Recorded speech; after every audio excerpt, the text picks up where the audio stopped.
Hello and welcome to Ups and Downs, the podcast that shares successful and failure stories from the entrepreneurial world of Oulu, Finland. Today in the studio we have Jason.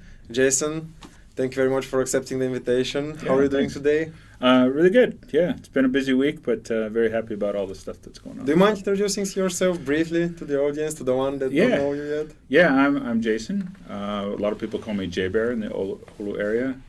I'm a serial entrepreneur. I've started or helped found, been like a partner in some, 8+ companies now, a few more on the way. I like all kinds of different industries. Before I came to Finland, I was a dairy farmer and worked with cows. Then I come to Finland and I learned about technology, and so I learned programming. And now I get to kind of mix all that together, and I've even tried my hand at doing a restaurant. So I like doing a lot of different businesses and different things like that. So yeah, first question that comes to my mind: why you came to Finland? Oh, why are you in Oulu exactly? Yeah, usually that's like question number 5. Okay, I want to start with this so straight. That's great. The people in Finland are really great, and I met a beautiful Finnish woman and followed her back here. We're not together anymore, but I did fall in love with Finland as well, and so I think of Oulu especially as my home, and I really enjoy it. And before Finland, I was in the United States, so I lived in several areas, but I take home as the Minnesota, North Dakota area. Okay. So not much different weather-wise then. Really? Like, all right. It's very cold and very tough climate. Okay. Damn, it's my first winter in Finland and in Oulu, and it's been like 6 months of snow. Yeah, and you're coming from where? Bulgaria. Bulgaria, yeah. And that's quite a bit more mild. On the south, the climate there is like good enough. Yeah. I wasn't prepared for like the long nights, and especially like 6 months of snow. It was and this winter in particular was especially long and difficult. We had a lot of cold days, so it's pretty crazy. I live out in the forest outside of Oulu in the forest near Muhos, if you want to look it up on a map. But it's out there. It got so cold. No matter what I was doing, it was just getting colder and colder. So I was really lucky to get through those really, really cold nights. Well, we had 40 below at one point, and it's really extreme weather, Especially beginning of this year, I remember there were like consecutive days of minus too much. Right. Out there, there's a lot of trees in Finland, and it's so cold that in the winter, if you go outside, it's just hush quiet, except you hear this creaking sound. Okay. And the creaking is from the trees as they sway. And they're just aching. You just feel this aching pain that the trees are going through out there in the cold. It is not fun weather for anybody or anything. It's crazy. All right. How you decided to study in Helsinki particularly? And do you mind? Yeah. So I started out in Hyvinkää, just north of Helsinki. Okay. And I attended Haaga-Helia Ammattikorkeakoulu, or University of Applied Sciences. I studied business information technology, did fine there, and then I went on from there I was able to get a job at Kone Elevators, and that was a really great opportunity for me. I also started a small company called Encompass Innovations shortly after that, and just one company after another with all of that. But Kone Elevators after Haaga-Helia was a big kickoff for me into entrepreneurial life. It was really fun. Nice. Yeah. I was working for Kone as during summer jobs like a couple of years ago. Did you inspect the elevators, or what did you do? I was a lift mate. It was in London. Yeah? And Dude, I made the software and the forms that you had to fill out. Oh, really? I don't know how it is nowadays, but back then you had hundreds of questions that you have to go through to make sure they all meet, government regulations. Okay. And my software that I worked on was about maintaining and keeping track of all that data, and helping the customer understand what they can do with their elevator. So it was really cool. It's a cool service, first off, that Kone has. But really cool to hear that you were able to, actually, to do a similar thing. Yeah, you're the first person within Finland that I know that was working for Kone. I mean, Kone is like a big company. It's huge, yeah. It's huge, but you're the first one that brings it. Yeah, you may not know this, but it's Hyvinkää where they do a lot of their research. Oh, I don't know. Yeah, they have a lot of elevators there. It's really fun working there because, especially at night, you can hear all these elevators running all the time. Okay. And there's random elevators there opening and closing that have giant blocks of cement, for their testing and everything. It's a really amazing place. It's crazy. But in 2016-17, I had no idea that I would end up in Oulu, in Finland. And that's cool. The world is small indeed. Yeah. It's a crazy life. Personally, I've totally fallen in love with Oulu. I think it's a really nice place to be and amazing people. It was really cool when I first came here to realize how techy this small little town is. Everybody's got some kind of tech skills. You can almost just walk up to somebody and say, "Oh, cool. What are you programming? What's your languages you use or frameworks?" And they'll tell you. It's pretty cool. So I really enjoyed it here. I'm really proud of the tech that comes out of here. You've probably heard about the Oda Ring and all that stuff. A few companies, Yeah, it's just really, really cool stuff. All right. It's kind of nice. Yeah, I wanted to ask you how you mentioned that Kone played a vital role in your early days and starting your entrepreneurial journey. What was the first company, the first idea, and how you decided? Yeah, if we want to go even further back, the first business idea, I think it's from the time even before Kone Elevators. And what it was is the school had a program that was partially funded by the government to come up with new concepts and new ideas from students. Okay. And I think it was called Tili, which is like fire or something like that. Or Tuli, sorry. So this Tuli program was looking for cool ideas, and at the time I was trying to understand music visualizers and the ways that we experience music, and I was trying to come up with cool ways to visualize and so forth. But I realized that we have this growing world of social media and so forth. So what kind of technology could I kind of create that could record the human's response to music? So that's what I built. I built a tool for that, and it was very simple, but it did create a way for anyone to record their response to music, you or me or anybody, even a 4-year-old could do it. And the cool part about it is that all three, let's say there's 3 different people record their feelings about this music. It's beautiful, it's original, and they will never be the same between them. So you could then use that information to do things like automatically create a level in a video game that followed the music, right? Or you could create visualizations for a DJ and his booth and his version or interpretation of that music, and it would automatically create it using the lighting and the sound systems, or the lighting and movement systems of the facility. It could be used with people with accessibility issues. For example, if they're deaf, they could feel the music in the way that another person felt that music. So it was a really fun thing. It didn't turn into anything really big. We tried. At the time, I wasn't thinking enough about the business. I was thinking too much about the tech. Right? But it was fun. It was really a cool experience. I learned a lot. I gained a lot of really good connections with people. And that led me into understanding, the foundations of creating a business. What kind of contracts do you need? What's the process? And I realized it's way easier than I thought to do. The government provides really, really good ways here in Finland to get yourself started. And that kicked me into more ideas, more companies, more partnerships, and so forth.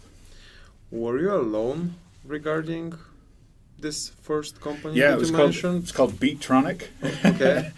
No, actually. Is the product still available or? No. Okay. It's I would not want to show that to Why? my worst enemy. It was record. cool back in the day. It was great, and I still think it even has a little bit of merit. For example, I made it so that it could vibrate your phone according to that new data information. So it would follow the ringtone, right? Your phone would vibrate according to your ringtone. Ringtones are barely even used nowadays, so it's not even that useful, right? So it was a cool tech back then, and it was really fun to build. But yeah, the best part was really those partnerships. So who did I talk to do this? How did I communicate with people? How did I introduce myself? How did I sell my concept to them and convince them? Those are the things that really I picked up on. I had 2 partners. One was a software developer. He did lots of video game developments, and so he helped me with like 3D visualizations. We even created this cube, or he did really, a cube of LEDs in a 3D space, right?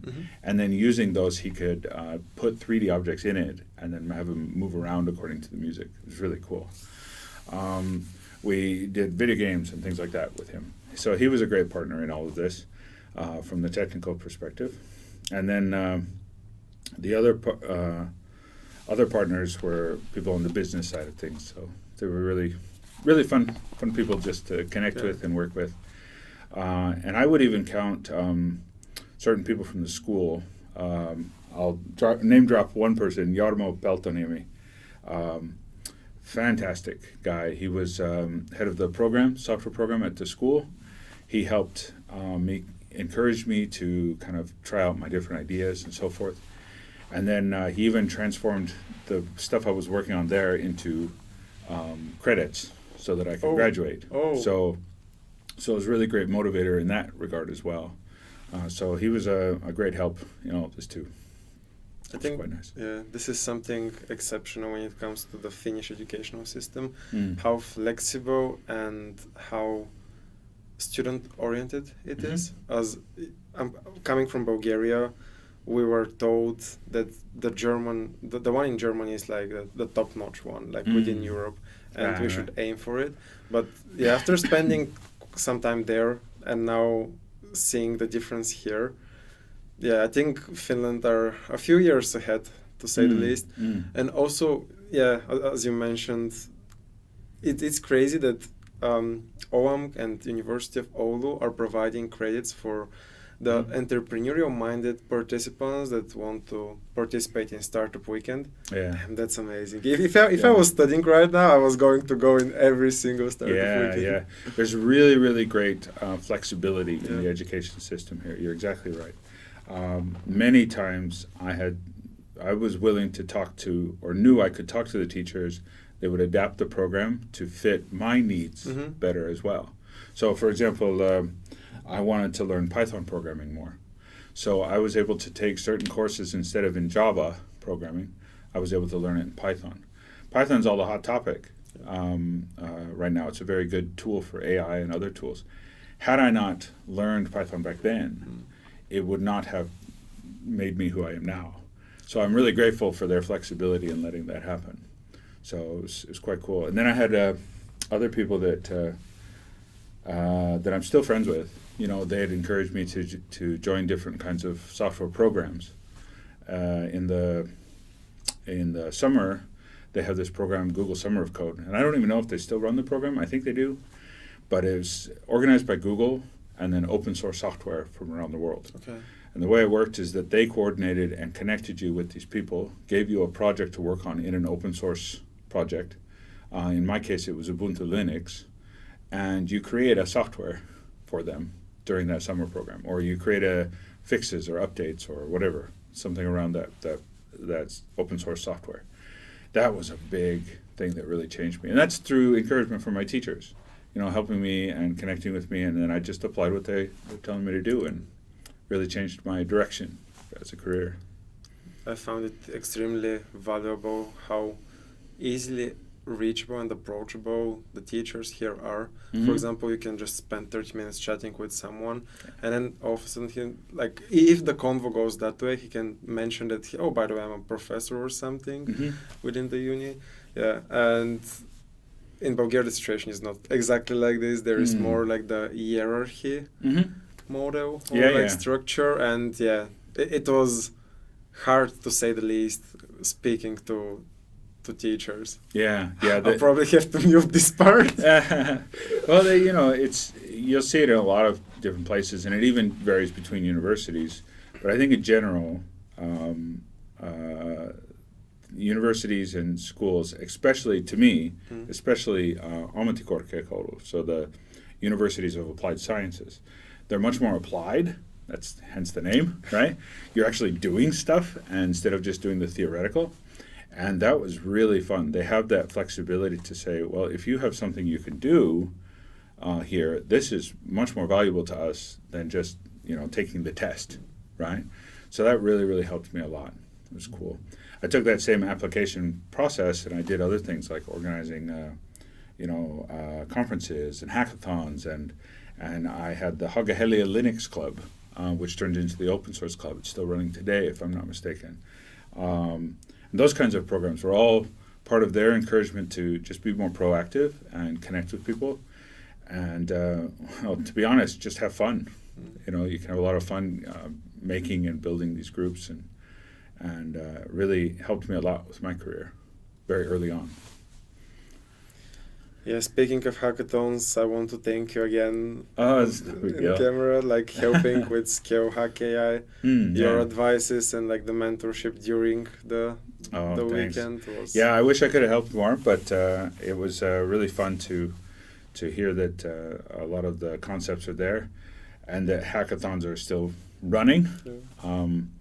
I don't think I ever told you, but one company I had, it had a hackathon model to it. Oh. So the idea is that if a customer has, or a new business has a business idea that they want to kind of develop, we will do that, or basically I would do that for 24 hours straight with them as a hackathon.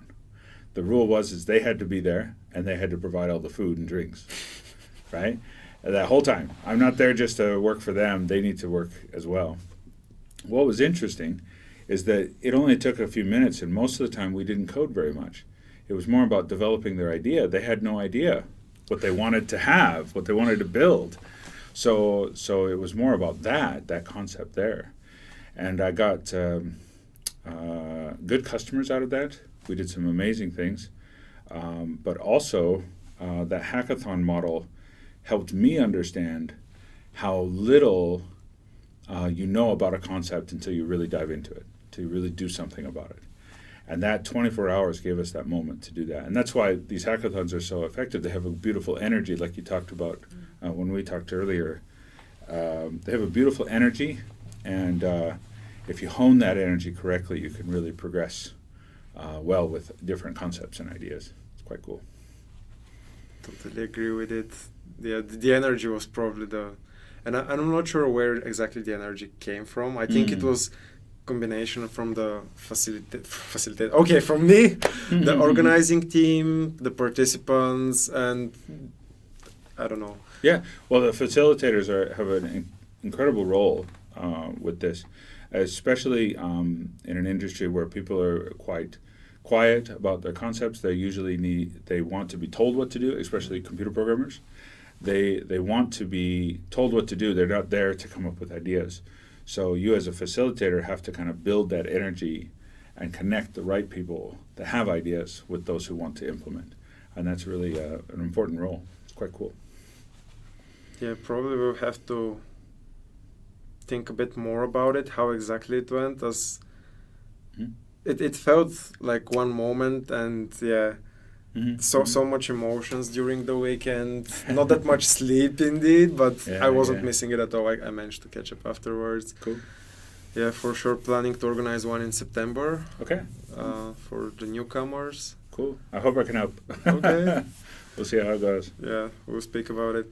I wanted to ask you, which is the company/project that you are most proud of?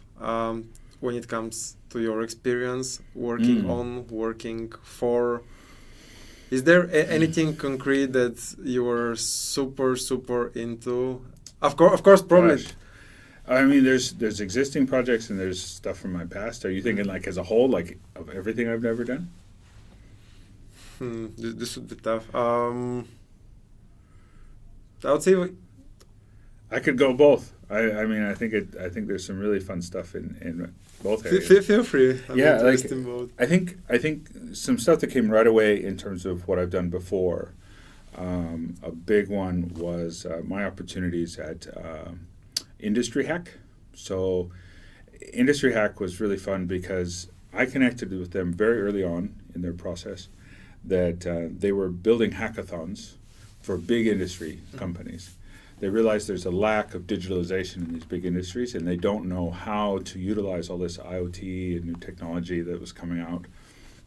So they built these hackathons and it eventually turned into a company, Industry Hack.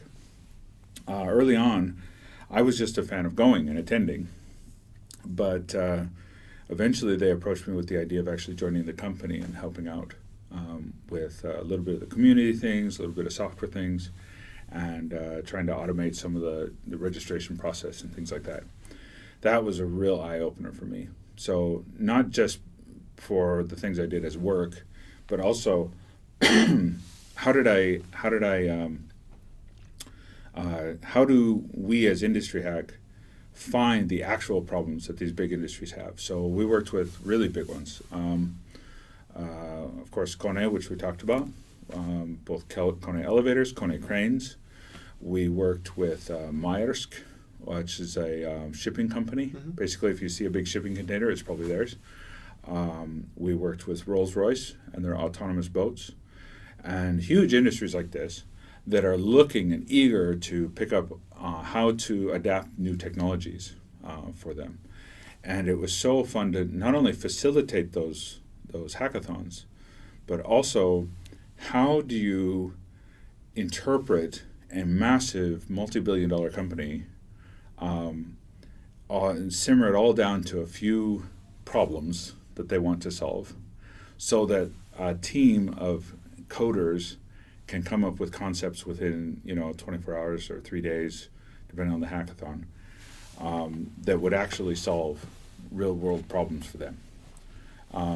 And that process became really, really fun to do.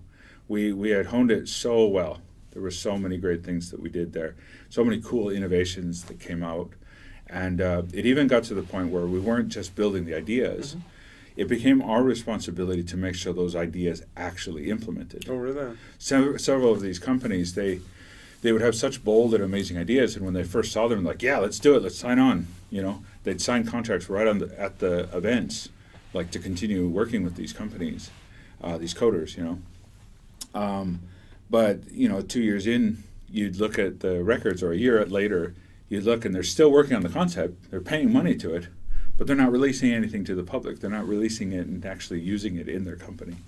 And so there's this fear that they have that these innovations are so groundbreaking, changing for them, that they were afraid to actually release their code. They would just keep adding features and keep them busy. Okay. So they were scared to release their code. These are big industries. So it became important for us as a company that if we want good results to show to other customers of what we've developed with these concepts and these past processes that we've made, we need to make sure that the companies actually release those products out in the wild. So it was really, really amazing company, both from the beginning, working with the big industries and finding what is your problem. What is the big problem that you're trying to solve as an industry, that if we could solve that, it would change everything for you. And then what coders and people could we call on to bring into these hackathons, because they weren't really hackathons anymore. They were so honed, it wasn't so wild anymore. But we were so focused, who could we bring in that could really tackle those issues? And how can we follow up on them in the end to make sure they're absolute successes for those companies? So that became our big thing that we did. And I learned so much in that process. And I still apply many, many, many of those things today every day I'll come up with some concept that kind of glued back or ties back to that original, those lessons I learned at Industry Hack. It's really cool. Eventually, Industry Hack sold to a company called Spinverse, and they are really good at doing innovations for public sector companies, and they wanted to grab onto those concepts and ideas and move forward with them. And so that's when I'm not part of the company anymore. How many years ago was that? Well, we sold the last bits of it off this last year. Okay. So, but What the about company, operations that you were? Yeah, the operations where I was involved was more closer to the beginning. So in the first years, so that was, goodness, 5 years ago or so. Right. And those concepts still are very valid today. So you look at these big industries, there's same kind of stuff they're trying to tackle and issues they have. So it was really fun. Yeah, you really seem fun. to be involved like in so many things Yeah. within your career. And speaking of that, I want to go to Polar Bear pitching. Sure, yeah. How you ended up as the official mascot and like a community builder, so to Yeah, say? yeah, ambassador. Ambassador, they say. okay. Yeah, that it all starts back with a program called Business Kitchen, which was a facility in downtown that was bringing together university projects and everything together in a downtown setting to come up with new businesses and new concepts. And people were free to go there and work. And that's what I did. I wasn't a student. I just went there as a nice place to work, and I connected with different people. It was really fun. I became quite familiar with everyone. I would, even to the point where I didn't work there. I was using the facilities. But people would want a tour, and I would give them tours and help them understand how the whole concept works. So it was really fun. And I became very close with many of the founders and workers. So it's quite cool. Hello. Oh, Hi. you should have some recording. Yeah. Yeah. Oh, It's no. all worries. right. I will put this, that's it. Oh, was it not switched? Okay. Yeah, My it's bad. all right. No worries. No worries. Let's see, where's a good cut point? I just need to see that later. Yeah, so let's see, what was our subject? We were talking about Polar Bear pitching Polar Bear and the pitching. facility. Yeah. So I was very familiar with many people there, and I was running my business basically out of there, and I got many clients through it. I mean, we had this hackathon model even back then that I could work with somebody with their new concept for 24 hours for free. They just paid for the food, right? So the way I did it is that I'd shake everybody's hands and so on and so forth. But one day, Mia Kempala came to me and said, we have this crazy idea. We have this thing we're doing where people do polar bear pitching, where they jump in the icy water, and pitch their business idea. And I was like, oh, that sounds so cool. It's great. They said, well, we have that idea. Would you like to come to Slush with us? So that Slush, if you didn't know, is a huge event in Helsinki area. And for the Nordics, all in general, it's a huge startup event. We want you to come there and wear, the one condition is you get free tickets, but you have to wear a polar bear suit. And I'm like, what? Sure, let's do it. So I got a custom-made polar bear suit, and it was tailored to me. And it was the talk of the university that you had to sign off for permission to make a polar bear mascot suit, this suit. But anyways, I got the suit. I went to Slush, and Slush was great. I shook a bunch of people's hands. I met a lot of people. But next thing you know, we're like in every freaking newspaper and news article. I was on the news like 2-3 times that evening. It was just nuts. And we had only planned on using that suit at Slush originally, right? We didn't think it would be anything. It was nothing big, right? But what happened is it became a way to get into any door, to talk to any person, and approach anyone about startups and startup events, and then move that into polar bear pitching, right? And we thought, back in the day, polar bear pitching was originally a warm-up event for Midnight Pitch Fest, which was something that was going to happen in midsummer, right? So we thought this was going to be the little guy. But when we opened up the registration, people from all around the world started applying. We're like, okay, now we're an international event. So that's how it turned into this super positive event. Everywhere I'd show up, I'd end up in the film or the news, all kinds of stuff. They even, one year, I think it was the first year, we're like, you know what, why don't we just go to a hockey game, a pro hockey game in town, the Karpat, as they are known here, and just have you attend, Next thing you know, the CEO of the Karpat spots me just walking around, comes over and grabs me, gives me a tour through the VIP section and all this stuff, gets a camera guy, he's like, hey, you got this guy, I want you to watch him all night. Nice. I want him on the film.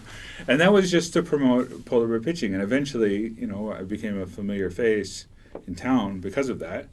And polar bear pitching has been a wonderful event. And it wasn't just because I'm wearing a polar bear suit. It's a great event. But it was a wonderful way to promote it. And it's slowly transformed into something that's kind of all year round. I'm known as the polar bear, right? And I help people, and people call me JBear, as this nickname for it. And it's been wonderful. I really enjoy it. Get to help a lot of people, not just from Oulu, but all around the world. It's really cool. I like it. This was my first event that I visited this year. And it was the first since COVID, right? Yeah, okay. Yeah. We'd been down for a couple of years. Yeah. All right. It was nice to have it back. It was great. Before this, like in January, we were also in Norway, in Kirkenes, for one of the satellite events there. Oh, did you get to go? Yeah. That's so cool. Yeah. What an opportunity. Nick was pitching there, actually, from the cold plunge. Yeah. It was in a igloo, so to say. Yeah, in a very big one. Yeah. And still it was... Yeah, it was crazy. Oh, that's cool. That's I cool. really enjoyed it. Yeah, these side events have also been a great opportunity. We had the one in Kirkenes. We've had them in Tromsø, Norway. Yeah. We've had them in Germany. We've had them in Sweden, and we've even done some stuff with the United States and Canada. I think in Japan there was like one. Yeah, this year, and this year, you're right, in Japan as well. We had one this year. So, and I think one more time before that as well in Japan. And then I've even been invited to represent Oulu and Finland in the World's Fair that happened in Kazakhstan. Okay. So back in the day, it was really amazing. It was kind of crazy to be in front of like 2,000 people in a big market square in Astana, Kazakhstan, and dancing around in a polar bear suit and like it was insane. Me and Maria, fortunately she was speaking Russian because they didn't know what the heck was going on at one point. It was crazy, but it was like an hour and a half taking pictures after the event. It was just nuts, but it was really fun. And the impact that just a silly thing like a polar bear suit or a mascot can make for people is quite memorable and put us in the papers and gets people excited, and it's just amazing what those things can do. It's a really unconventional marketing and great results. Nowadays it's considered unconventional, right? But in the old days, wearing a suit or being a mascot was a thing, right? Okay. But a few key things were really interesting about the suit. One is that I had a face. So if you see pictures of it, I've got the face with the polar bear head kind of on top. It looks a little goofy, but it makes it so that I'm interactive. I can talk to people. And that was important for us.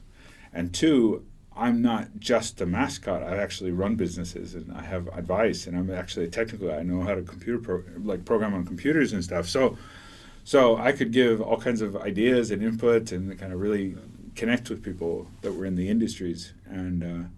And that became fantastic, a really good way to connect. And just like, they had this trend where you could carry a ladder, and if you had hard hats and stuff, you could go into like movie theaters and stuff. It's the same thing with the polar bear suit. Like I could go into I could just like free pass anything. So there were times I walked, there was a club here in town, and I just put the polar bear suit on and walked in. And I thought, I'm willing to pay the ticket. I knew what I needed to do, but I wanted to just have fun. And there was a photographer that wanted to take pictures and everything. And I was like, I just kind of walked closer and closer, and the security guard's standing there. And he's like, just lets me walk by. I'm like, what? Okay, fine. And I went in and I had a great time dancing all night. It was really cool. So cool. But it's like this free pass into things. Or if you have like representatives, like I had an opportunity to meet Alexander Stubb, who's now the president of Finland. I had an opportunity to just go to him and talk to him and connect with him, and he's like, well, you can't say no to the polar bear guy. So we'll have an interview, and we had our talk. So it was really cool. Yeah, it's been really fun. Great indeed. Yeah. I wanted to ask you, what advice would you give to your younger self? Ooh, okay. You can go with 2 or 3 advices. Yeah. Well, I think one of the biggest thing, if I could just have one, was definitely, you can only give so much. You have to control how much you can give in a situation. And I thought that the more I would give, the more energy I would get. And to a certain point, that kind of works. But eventually, you start to burn out.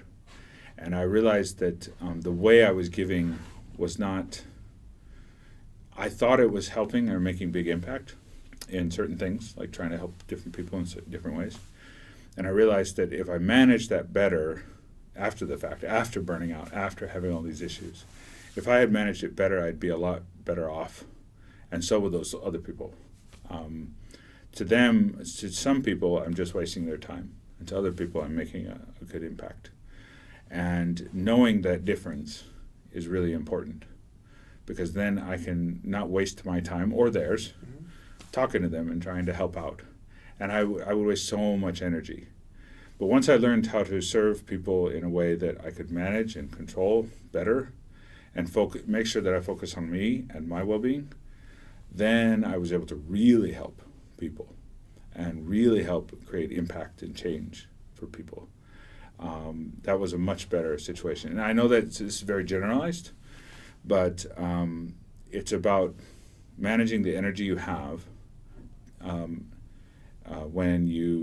making sure that you focus on yourself so that you can have the energy to really create and change people's lives through you, be it your example or through your advice or your experiences. And but if you're not thinking about yourself and you're just serving people all day long, there is a limit to that, and you'll break eventually. And I'm still trying to understand that whole concept, but that's been the change that I've gone through over the last 3-4 years, is that kind of rethinking about who I am, what kind of energy do I have that I can share, and what kind of energy do I need to gain, what strengths do I need to gain so that I can do better in both my life and in the lives of others. So be it your family or other people. So it's very general, but that's the things I think about there. Okay, thanks for sharing that. Yeah. And one more. Finland is a great place already, but how do you make Finland a better place? Ooh, okay. I've been thinking about this. This is really great that you asked this. I think, in general, Finland needs more big thinkers. So the current trend in business and in innovation is very small iterations. That's great, right? This agile mentality, being ready and experimenting with people and your customer to understand them better. Your customer doesn't know what they want. You don't know what you want, or you don't know what the customer wants. So you have to have a relationship that communicates in the right way to grow. Those are great. There's another part, and that's the crazy thinkers. That's the scientists and these engineers that are so far out there in their industry, and they're thinking so differently that if they're successful, it will change the world forever. And if they fail, at least they were trying really, really hard. But it costs huge amounts of money, it costs huge amounts of investment, but if successful, can change humanity forever. We don't have enough of those in Finland, and I want to see more of those. All right. Okay, these are those crazy scientists, those mad scientists that are doing stuff, you know. I don't know if you know the movie Flubber, right? You know, the guy invents this amazing product that changes the world, but at the same time, he's like totally lost. He's just this nutty guy, nutty professor that doesn't have his head on straight, right? With the right kind of managers and the right kind of people to work with him in a government system that can work with that, you're able to create amazing things. We do it already in Finland with artists. So artists are given the opportunity to be paid by the government to help with the arts of Finland, Oh, really? of the country. I Yeah, didn't there's know a that. program for that. Oh, cool. And certain artists are paid that. And that's a beautiful thing. You know, we always talk about artists and how they, you know, they were poor their whole lives. You know, they had nothing. And then when they die, all their paintings are famous, right? And that's a really sad thing. So Finland is aware of that. But why can't we do the same thing with innovation and innovative processes? Why can't we have that in terms of technology? Where are we going to break away? Everyone thinks about their cell phone, but what's beyond the cell phone? What's the next thing, right? And we need to have that to make Finland kind of rise up and be this amazing country amongst so many other countries, right? That's where I want to see. Speaking of that, what do you think is the next big thing besides the cell phone, like so to say? Mm-hmm. I have no idea. No idea, okay. You know, nobody knows, right? Yeah. But what we need is a process to get to that. Mm. And I think for me, and I'm no professional in this industry, and I'm no mad scientist, but what I do know is that there are certain people in this field, just like with art, right, that are so into their work, they look like they're crazy, right? But they are so into their work that they are able to do things that no other human can, right? That's where artists are. If you've ever met an artist that's really into their work, they're hard to communicate with sometimes, to even have a conversation. They're not in your world, and you're not in theirs. It's separate. And the same thing can apply to any art form, and that to me is like things like innovation and technology and those kinds of things too. Those all can have their mad scientist that really envelops and goes into crazy directions. And we need more of that. So I don't know the process completely. I don't know how it would be done, but I think Finland needs to be braver and go into those areas, and we'd come up with some amazing stuff. That's cool. But it takes a huge amount of investment, right, to do that.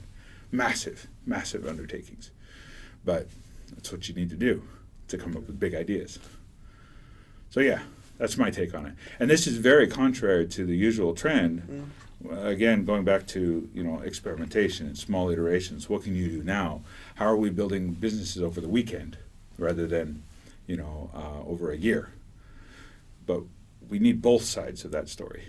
And right now we're way too much on the experimentation and that side, but not enough on the crazy, wild ideas. We need both, in my opinion. Okay. Yeah. How are you on time, by the way? Do you have like a few more minutes, or Yeah, should I'm we? fine. Okay. If you think you need more information or would have more I questions, mean, I I'm can happy to stay answer. here all day, all night. No, like the you conversation ask what is you like, need to ask. yeah. I think it's cool. Yeah. Okay, well, we can probably go slow and steady towards the ending part. Okay. Like to probably one of the last questions will be, what book would you recommend to Ooh. people? I was thinking, yeah. Well, I think books are great. I think they're wonderful. I have read several different, like, you know, startup books and so forth. And honestly, it'll come down the same path as many, many other people. But I think where I'm finding my greatest inspiration is in fictional kind of books. So find yourself some good science fiction or mystery novel and think about how a story is told there. Think about why that story is so engaging. What makes it like tug at your emotions and so amazing, right? And I would recommend any kind of fictional book. So many people, especially in like business field, they go nonfiction, nonfiction, nonfiction, nonfiction. The most stuff that I've been finding lately has been in the most simple things like poetry and children's books. It's been really fun. And then fictional things. I love dystopian sci-fi. The world is ending. What do we do now? Or the world has ended. What do we do now? Those kinds of things are really quite fun to me. All right. Any particular book that you have? Gosh. Let's see. Now, if I were to give you one, it wouldn't sound so exciting. But all right. The book I'm reading now is actually nonfiction, but it takes a very interesting approach. Let me get the name for you just a moment. All right, sure. It's really cool. Let's see here. Books.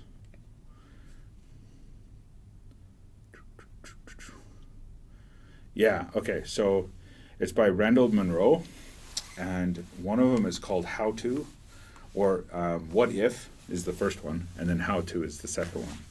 They're books by an artist, a comic book artist, but he is one of these nerdy comic book artists. He knows a lot of science and programming and technology and stuff like that, and he incorporates that into his work. These books, for example, What If, is talking about really weird hypothetical questions and how to scientifically answer those as best as possible. And so for example, how many laser beams does it take to actually, like if everyone in the world pointed a laser at the moon at the same point, what would happen? What would happen in that scenario? And that sounds it sounds crazy. So, but most of the time it's like nothing would happen. But if you want something to happen, here's what you need to do. Right. And so it would kind of unfold all the scientific knowledge and the power and the energy and the scale that would be needed to make an impact.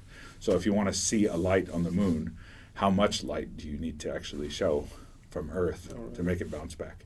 And that's just one of many, many, many things that he covers. Right now I'm learning about in How To, it's like how to get the most height when you jump. And literally right this morning I was reading how much wind does it take for your body to hit its maximum speed when it's falling. So that's how much wind or more you need to lift into the air. It's silly stuff like that. But what's cool about that is it puts me in a mindset that's much more creative and more fun. And that's why I like the fictional aspect.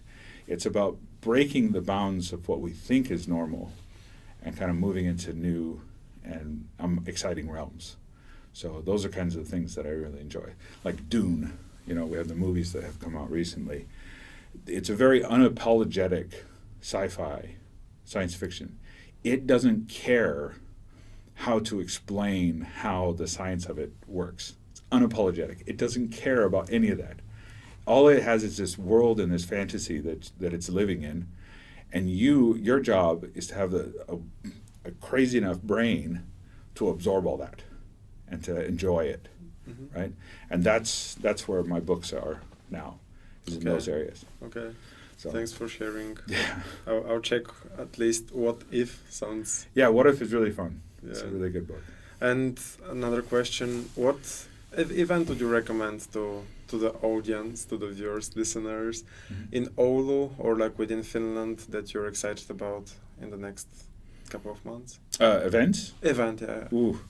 Is there anything that you have in mind? Well, there's the Oulu 2026, but that's coming, in the year 2026, where we have a lot of cultural events going on.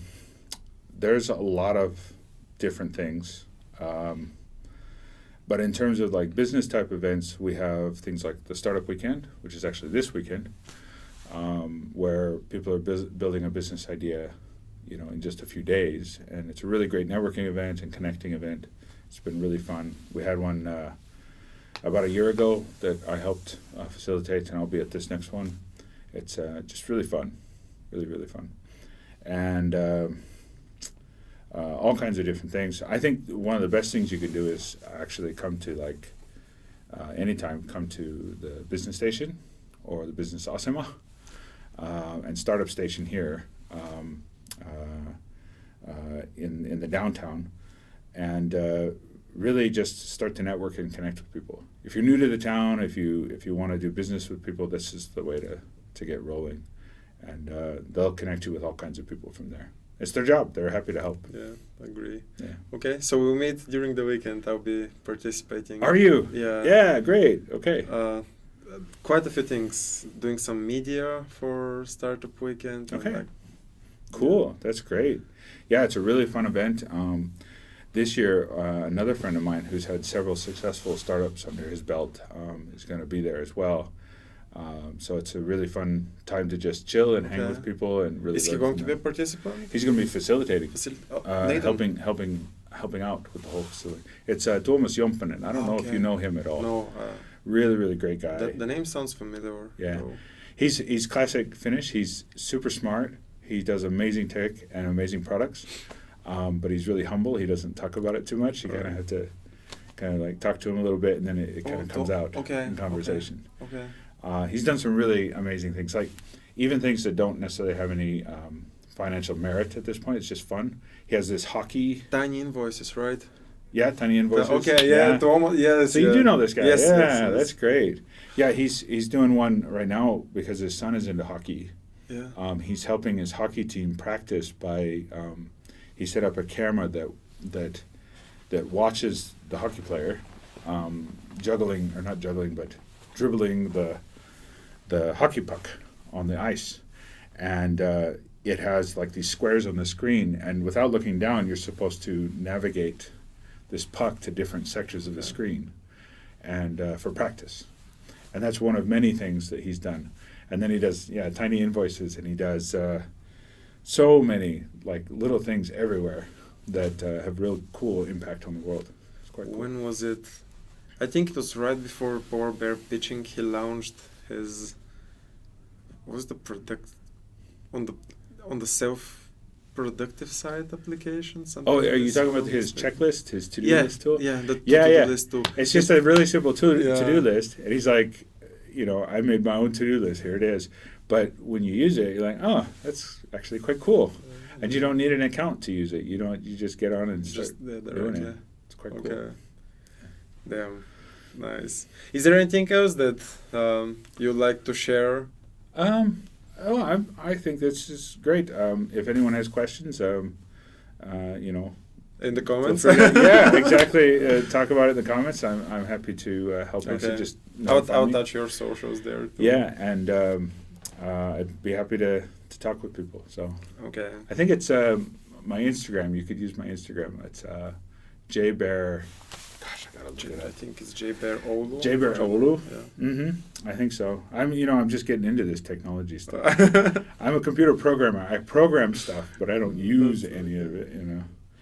But let's see here. Gotta find my profile here. I think it's JBear Oulu. JBear Oulu. I'll make sure to. You'll see a attach it. picture of me in the suit on the screen. Yeah. So. Okay. Yeah. Great, though. Thank you very much for the chat. Thanks to the viewers, listeners, making it to the end, and see you next Monday.